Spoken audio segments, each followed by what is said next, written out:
Hello and welcome to the IBS Shimla channel. आज हम करने वाले हैं हमारी टैट एग्जाम को डिस्कस जो हुआ था जून 2024 में। आर्ट स्ट्रीम का जो एग्जाम था, क्वेश्चंस थे, हम उनको डिस्कस करेंगे, उनके आंसर्स क्या थे हम वो डिस्कस करेंगे ताकि आपकी रिवीजन हो पाए प्रीवियस ईयर के पेपर पर आने वाले एग्जाम्स के लिए। चलिए स्टार्ट करते हैं।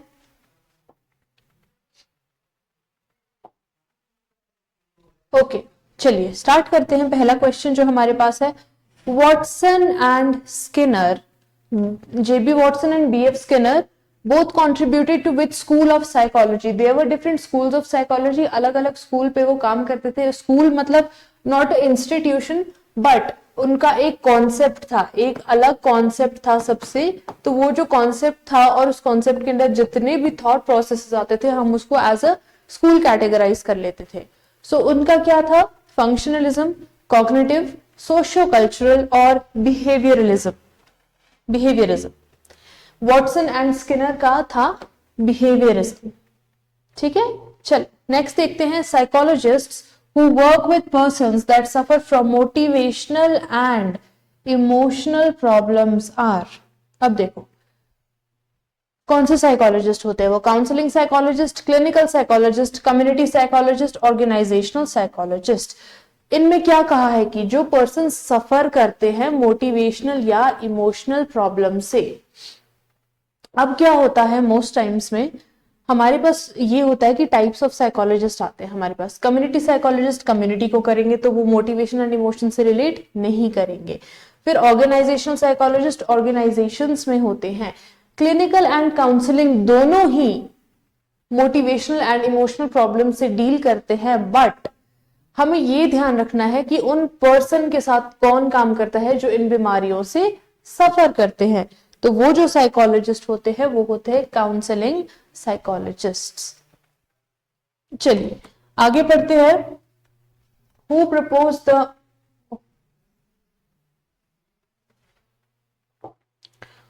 Propose the famous equation? आपके पास एक इक्वेशन दे रखी है। कौन सी इक्वेशन है वो? B is equal to F bracket में P comma E which suggest behaviour is the product of a person and his or her environment. वो किन साइकोलॉजिस्ट ने दी थी? कर्ट लुइन, जेम्स वॉटसन या एल्बर्ट बेंड्यूरा ने? तो ये दिया था एक्चुअली में कर्ट ल्यूइन ने। ठीक है, चल होल्ड ऑन। नेक्स्ट देखते हैं। If you and your friend measure the length of a table using an identical instrument, it's likely that both of you would attain the identical conclusion about the length. This is often an example of, किस चीज का example है ये? देखते हैं। Objectivity का, variability का, acceptability का या फिर सभी का? If you and your friend measure the length of a table using an identical instrument, it is likely that both of you would attain the identical conclusion. हाँ देखो, बोल रहा है कि हम क्या करेंगे, सेम उससे लेंथ मेजर करेंगे अगर किसी चीज की, तो हम क्या आइडेंटिकल कंक्लूजन पर आएंगे? Objectivity, variability, variable. Why? Because ये दोनों डिफरेंट है, वेरी कर रहे हैं। बेशक कंक्लूजन इसका सेम है लेकिन उनका क्या हो रहा है, उनके पर्सनल कंक्लूजन जो है, जो identical conclusions about the length होंगे वो वेरी करेंगे। चलिए नेक्स्ट देखते हैं। In an experiment what is an independent variable? In an experiment, what is an independent variable?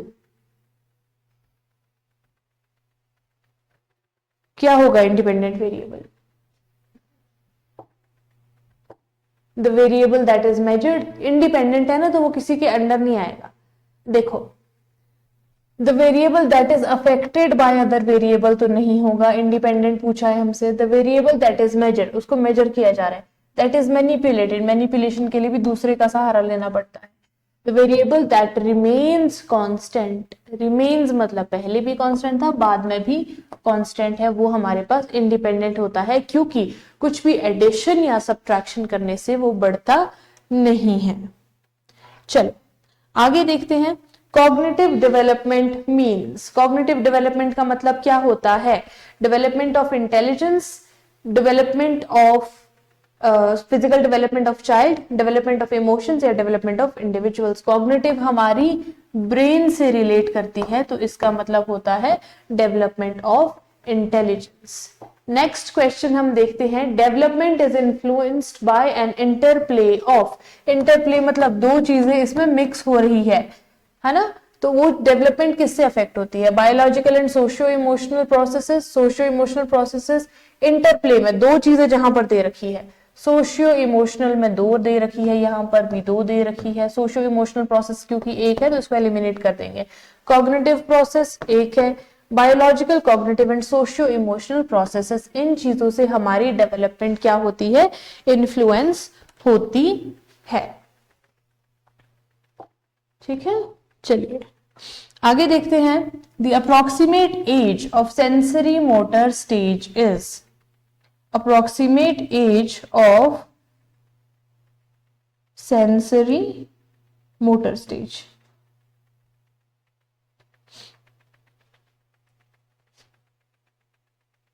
Zero to 2 years, 2 to 7 years, 7 to 11 years या फिर 11 to 18 years।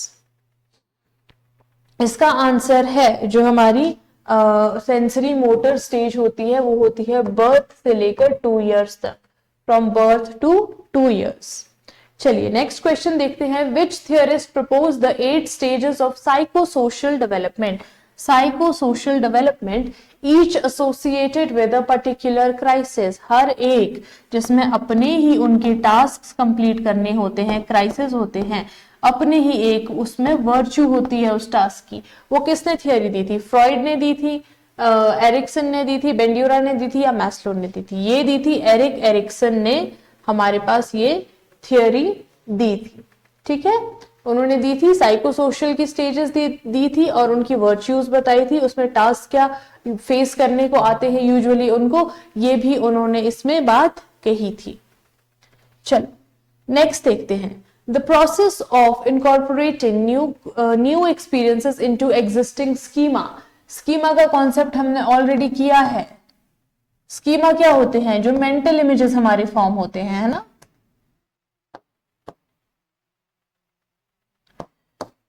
इन्होंने क्या कहा है कि पुराने स्कीमा में नए स्कीमा को डालना, एग्जिस्टिंग स्कीमा में न्यू एक्सपीरियंसेस को इनकॉर्पोरेट करने को क्या कहते हैं? कंजर्वेशन नहीं आता है, इक्विलिब्रियम नहीं आता है, असिमिलेशन या अकोमोडेशन में कोई एक चीज आती है। सबसे पहले आप क्या करते हो? स्कीमा फॉर्म होता है आपका, स्कीमा और इक्विलिब्रियम फॉर्म होने के बीच में 2 स्टेजेस आती है, वो उनमें से एक होती है अकोमोडेशन, फिर एक होती है असिमिलेशन। ये कह रहा है कि न्यू एक्सपीरियंसेस को डालना है पुराने स्कीमास में। देखो, the process of incorporating new schemas into existing schemas is called, new schemas into existing schemas is called accommodation. Accommodate कर रहे हैं, पुरानी चीज के साथ हम क्या कर रहे हैं? नई चीज को अकोमोडेट कर रहे हैं, तो अकोमोडेशन इसमें हमारा आंसर आता है। चलिए अब देखते हैं नेक्स्ट क्वेश्चन जो कि है हमारा फॉर्मूला फॉर, देखते हैं एक मिनट,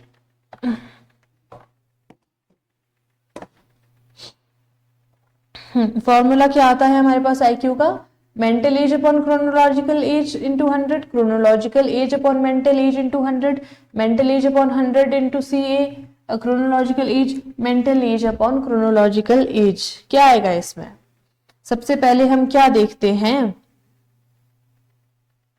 हम देखते हैं मेंटल एज। ठीक है, मेंटल एज देखते हैं। सबसे पहले इंसान की मेंटल एज देखी जाएगी, उसके बाद उसकी एक्चुअल एज देखी जाएगी, तो इसमें ऑप्शन ए हमारे पास सही हो जाता है। चलिए नेक्स्ट क्वेश्चन देखते हैं, gestalt principal which states that elements which are close to each other are perceived as a group,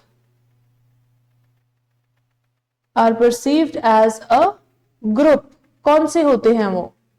principle of देखो, सबसे पहले तो मैं आपको ये बता दूं, प्रिंसिपल ऑफ क्लोजर क्या होता है? किसी चीज का एंड पता लगना। प्रिंसिपल ऑफ प्रॉक्सिमिटी क्या होता है? नियर बाय किसी चीज के रहना। प्रिंसिपल ऑफ सिमिलैरिटी आपको पता है, किसी के सेम होना। कंटिन्यूटी मतलब कि परपेचुअलिटी को फॉलो करना। अब मैं एक हिंट दूंगी मैं आपको, देखो इन्होंने क्या बोला है, विच आर क्लोज। क्लोज का सिनोनिम होता है इंग्लिश में proximity, proximal distance, proximity.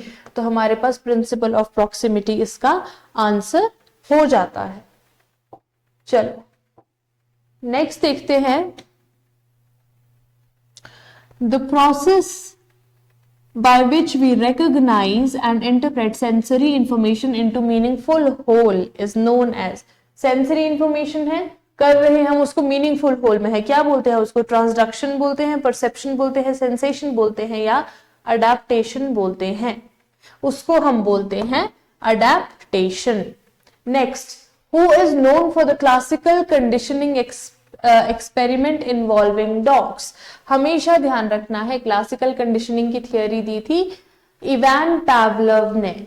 Operant conditioning की थियोरी दी थी बीएफ स्किनर ने, है ना। ऑपरेंट कंडीशनिंग की दी थी। फ्रॉइड ने दी थी हमारे पास साइको एनालिसिस की थियोरी।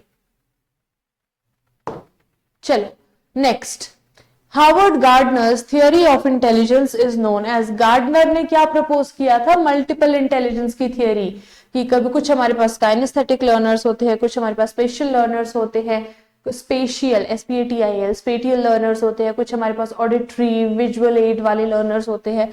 इन्होंने बोला था कि थियोरी ऑफ मल्टीपल इंटेलिजेंस होती है हार्वर्ड गार्डनर्स की इंटेलिजेंस थियोरी, और कहा था कि इंटेलिजेंस जो है वो वेरी करती है, आप उसको सिर्फ आईक्यू से नहीं बता सकते हो।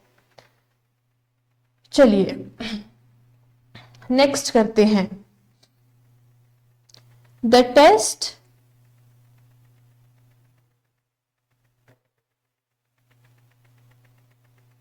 the test which contains a number of wooden blocks is called Coe's block design test, cultural fair test, Raven's progressive matrices test, intelligence test। नाम से ही पता लग रहा है, वुडन कोज ब्लॉक डिजाइन टेस्ट, जो कल्चर फेयर टेस्ट है, ये सारे नॉन वर्बल टेस्ट है, ये दोनों, ये हमारे पास आ जाता है एक intelligence test.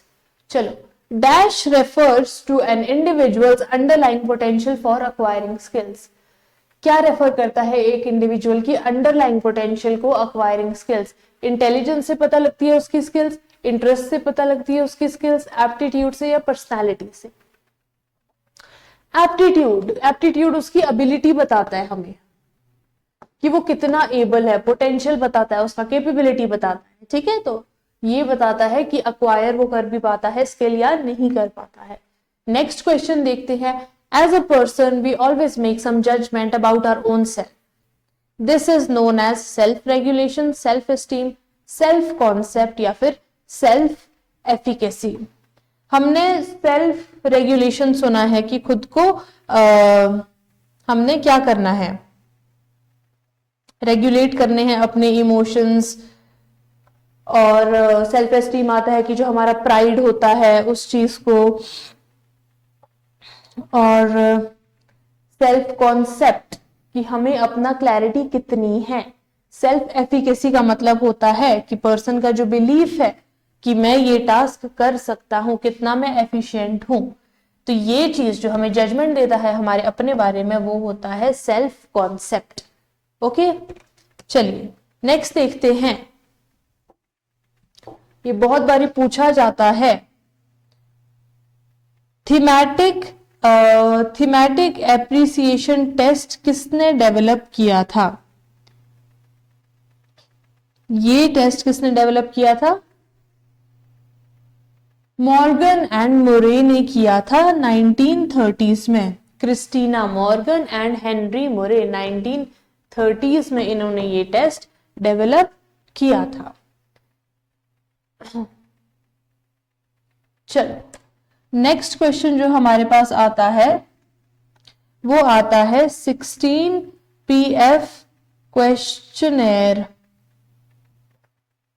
16 PF questionnaire was founded by, किसने फाउंड किया था इसको? मैकिनली, हैथवे, कैटल या आइजनेक? ये किया था रेमंड कैटल ने find out. Cattle CATTELL, cattle ने ये फाइंड आउट किया था। नेक्स्ट देखते हैं इंडिविजुअल साइकोलॉजी। इंडिविजुअल साइकोलॉजी का कॉन्सेप्ट किसने दिया था? ये दिया गया था, बताओ, एरिक एरिक्सन ने दिया था, कैरन हॉर्नी ने दिया था, सिगमंड फ्रॉइड ने दिया था या एल्फ्रेड एडलर ने दिया था? इंडिविजुअल साइकोलॉजी का आपने ए से ध्यान रखना है, एल्फ्रेड एडलर ने ये कॉन्सेप्ट हमारा दिया था। चलो नेक्स्ट क्वेश्चन देखते हैं अब। According to dash, according to whom id, ego and super ego are three components of personality? ये ऑब्वियसली बात है, id, ego and super ego बहुत फेमस है एंड ये थियोरी ऑफ साइको एनालिसिस के अंडर हमने स्टडी किए हैं। Theory of psycho analysis Sigmund Freud, father of psycho analysis, ने प्रपोज करी थी। ठीक है, अब देखते हैं Which of the following theory was developed by Carl Jung? Psychoanalytical psychology, analytical psychology, social psychology या फिर individual psychology? क्या किया था? कार्ल यंग ने कौन सी साइकोलॉजी थी?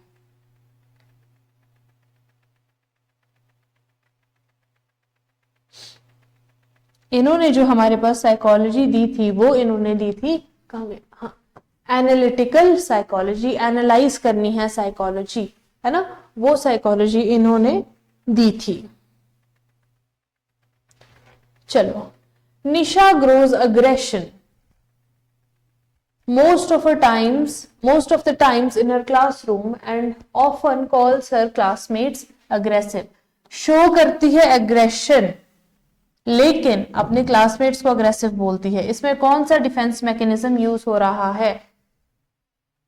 रिएक्शन फॉर्मेशन, रिप्रेशन, प्रोजेक्शन या डिनायल? इनमें क्या होता है?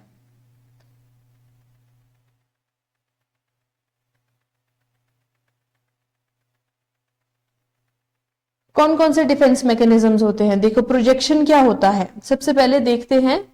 सबसे पहला हमारे पास क्या है? रिएक्शन फॉर्मेशन क्या होता है? जब कोई भी हमारा, देखो ना, रिएक्शन फॉर्म हो रहा है ना हमारा, तो कोई क्या करेगा? अनकॉन्शियसली एक अनवांटेड एंजाइटी को इंपल्सिवली लेगा। देखो, when someone unconsciously replaces an unwanted or anxiety provoking impulse with its opposite. जैसे कि आपको गुस्सा रहा है बट यू आर स्माइलिंग, तो वो क्या हो गया? रिएक्शन फॉर्मेशन हो गया। उसका उल्टा करते हैं हम।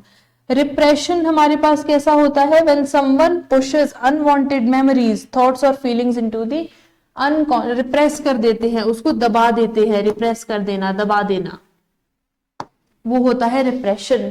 प्रोजेक्शन क्या होता है? When someone attributes their feeling of shame और इनसिक्योरिटी टू अदर पर्सन, कि मैं अपनी रियलिटी तुम्हारे में प्रोजेक्ट करके तुम्हें देख रही हूं और फिर मैं अगर एक्ट मैं कर रही हूं, I will always blame you कि तुमने ऐसे एक्ट किया है। नार्सिसिस्टिक पर्सनालिटी का प्रोजेक्शन एक बहुत बड़ा डिफेंस मैकेनिज्म होता है।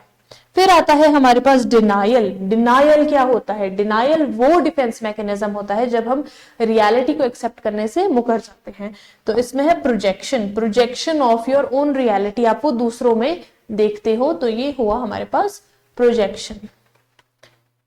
चलिए नेक्स्ट क्वेश्चन देखते हैं। Riya is a counsellor. Riya क्या है? Counsellor, and she has the ability to what client says and feels using different words. तो ये क्या होता है? जो उसका क्लाइंट बोलता है, वो कह रहे हैं कि वो एक काउंसलर है, और जो भी उसका क्लाइंट बोलता है या फील करता है वो डिफरेंट वर्ड्स में बोलती है, तो क्लाइंट भी इतना शेमफुल फील नहीं करता है उसके सामने। वो क्या होता है, पैराफ्रेजिंग होता है। किसी का ऑलरेडी फ्रेज है, आप उसको चेंज करके अपने फ्रेज में बना रहे हो, तो वो क्या होता है, पैराफ्रेजिंग। चलिए नेक्स्ट देखते हैं क्या एस्टैब्लिश करता है। ठीक है, dash establishes relationship between undesirable behavior with painful consequences। Biofeedback नहीं, क्रिएटिव विजुअलाइजेशन नहीं, aversion therapy yes. Aversion therapy क्या अवर्जन थेरेपी क्या एस्टैब्लिश करती है, रिलेशनशिप एस्टैब्लिश करती है undesirable behaviour with painful consequences, की आप ऐसा बिहेव नहीं करना चाहते लेकिन कॉन्सिक्वेंसेज ऐसी थी, तो आप उस चीज को अवॉइड करते हो, बिल्कुल ही मना मुकर जाते हो उस चीज से।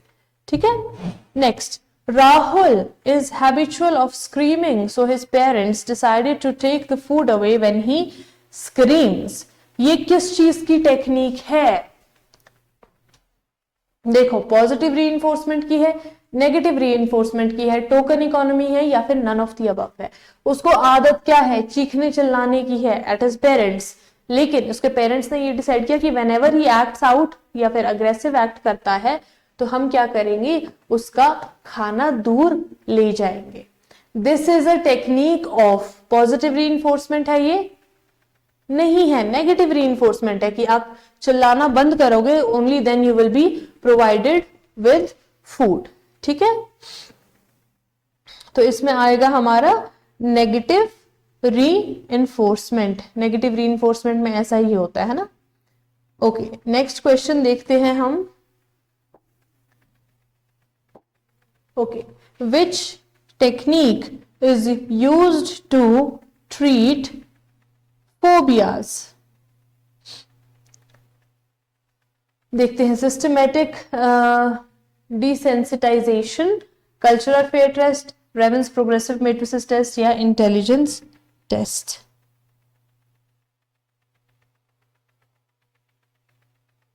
अच्छा, इसमें शायद ऑप्शंस करेक्टली नहीं आए हैं।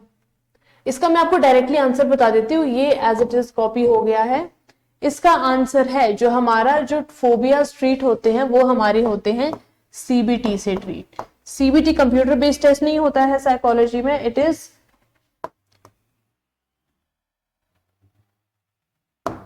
Cognitive behavioural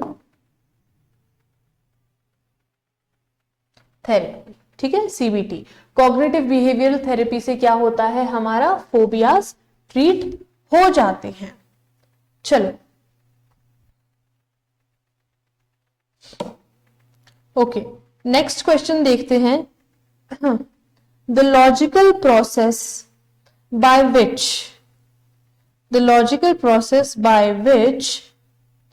general principles are inferred from particular instances।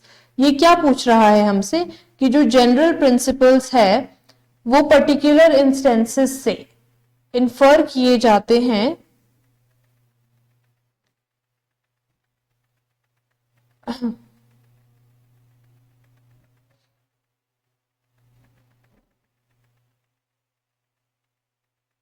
हाँ जी, क्या होती है वो, डिडक्टिव रीजनिंग होती है, इंडक्टिव रीजनिंग होती है, निमोनिक्स होते हैं, या फिर मेटाकॉग्निशन होती है। कौन सी टेक्निक होती है, देखो दो टाइप के प्रिंसिपल्स होते हैं। न्यूमोनिक्स तो नहीं होते, न्यूमोनिक्स तो शॉर्ट फॉर्म में याद करना होता है, मेटाकॉग्निशन भी नहीं होता, इंटेलिजेंस से रिलेशन नहीं है। ये कह रहे हैं लर्निंग में ऐसा क्या है, रीजनिंग या लर्निंग में ऐसा क्या है जहां से हम जनरल चीजों से आते हैं स्पेसिफिक चीजों पे। जैसे कि पहले जनरलाइज हम क्या करेंगे, टेबल, चेयर, फ्रूट, फिर हम उनको नाम देंगे नाउन। तो ये चीज क्या होती है, डिडक्ट करके आ रही हो इन्फॉर्मेशन, तो ये रीजनिंग कौन सी होती है हमारे पास, डिडक्टिव रीजनिंग हो जाती है। ठीक है, चलिए नेक्स्ट क्वेश्चन देखते हैं, लास्ट क्वेश्चन देखते हैं। Memory process in which newly learned information is newly learn information prevents retrieval of previously stored similar material is called, क्या होता है वो? मेमोरी प्रोसेस, एक ऐसा मेमोरी का प्रोसेस जिसको क्या बोलते हैं हम, इन विच न्यूली लर्न इंफॉर्मेशन की इंफॉर्मेशन हमने सिखाई तो है, जो क्या है न्यूली लर्न इंफॉर्मेशन है, वो क्या प्रिवेंट कर रही है, वो पुरानी इंफॉर्मेशन का रिट्रीव होना, similar material previously stored similar material is called retroactive interference. Retroactive interference हमारी ये रहती है। चलिए, तो ये था हमारे पास जून 2022 के आर्ट्स का एग्जाम जो 13 जुलाई को कंडक्ट हुआ था, एंड उसके CDP सेक्शन के हमने 30 के 30 क्वेश्चंस सॉल्व किए हैं। Thank you.